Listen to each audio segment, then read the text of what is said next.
Hey, I'm back with No Frills Hi-Fi. Today I'm looking at the FX Audio Tube 02. It's a tube headphone amp. Just got this in. They are, look at my cheat sheet here, $79, $79.99 on Amazon. Kind of a neat little amp because it's a headphone amp or preamp. You can kind of use it either way. Let's go ahead and see what's in the box here. And so, got my little instructions here and a warranty card on the back.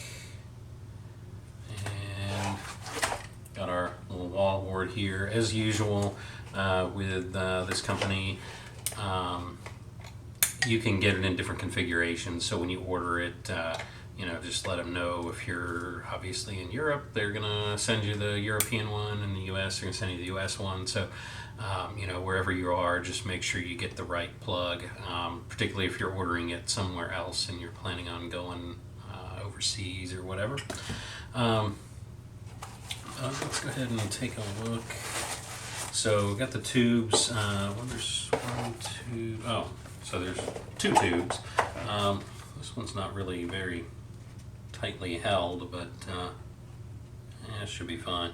And these tubes, of course, are interchangeable, so you can kind of put new tubes in, get the sound that you're looking for.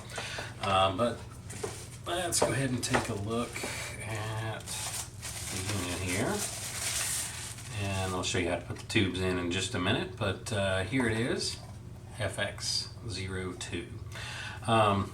So on the front here, we got a volume dial here, feels pretty good.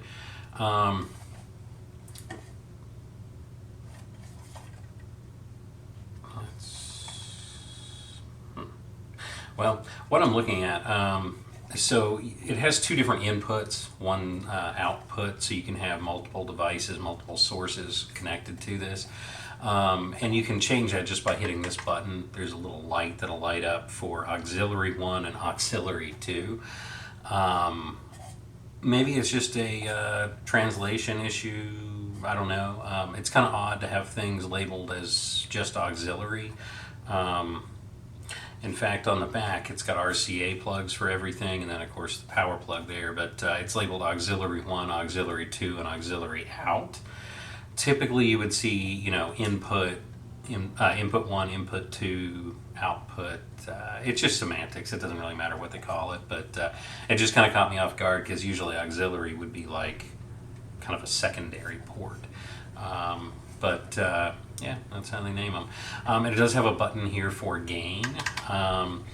Gain on this model only works for the headphones. So if you have a pair of headphones that needs a little bit more power, you can hit that gain button. It gives you 2.5 more decibels. And also it has the two different headphone ports right here at 6.35 millimeter or 3.5 millimeter. It's kind of a neat little unit though, because if you're looking for something that you can use as a headphone amp, but you might also have speakers, it's kind of nice that you can just connect this to a different amp and run it either way. Of course, you could use powered speakers and you don't even need that amp. But first, it's a little box here. I really like that you're starting to see more versatility in these, more options. Let's go ahead and get these tubes installed. So if you've watched any of my other videos, I always say wear gloves, or use like a cloth or something when you're handling the tubes. Try not to ever really touch them with your hands.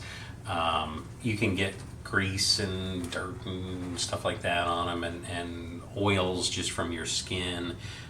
They can kind of bake on there. I don't know that it would really affect performance maybe in the long run, but it just looks terrible.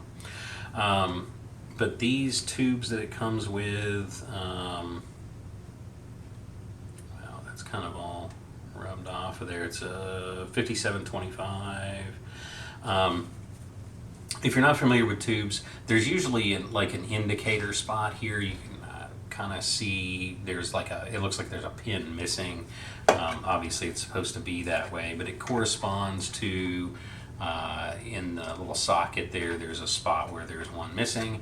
So you just want to kind of get that aligned just right and make sure every prong is in the right spot before you start pushing it in. If you don't, you might end up breaking one of those, or worse, breaking the socket. It'd be a lot easier to replace a tube than it would be to replace that socket. You want to put them in, nice and firm, and I always kind of just make sure they're straight, because that would drive me nuts. But as long as they're connected, you're fine. Let's get this other one. So I don't know if you just heard things knocking around in the background. My dog just walked into something back there. Alright, so we've got those in. You just don't want to push too hard. Obviously you don't want to squeeze them. I mean, it is effectively just like putting in a light bulb. So you obviously you don't want to break the glass there. But honestly, I mean, it feels pretty good. It's, $80 amp. I think it's probably a pretty good deal for that. I mean, obviously I haven't heard it yet, so, we'll hear it first. But it looks well built. I mean, everything is nice. Fit and finish is good. It's got these little feet on there. So far, I really like it. Obviously, the proof is in the pudding. We'll know once we actually hear what it sounds like. But it looks like a nice little device, and I'm excited to try it out. Definitely, follow up the next video I make. I'll actually, show you how to hook it up and hear what it sounds like. But so far, I'm impressed with it. I mean, I think, these little units are getting so much better now. And you can really tell. I mean, 5 years ago, if you put one of these in front of me, I probably would have laughed. But after hearing a few, they actually sound pretty good for the money. They're a great little starter unit.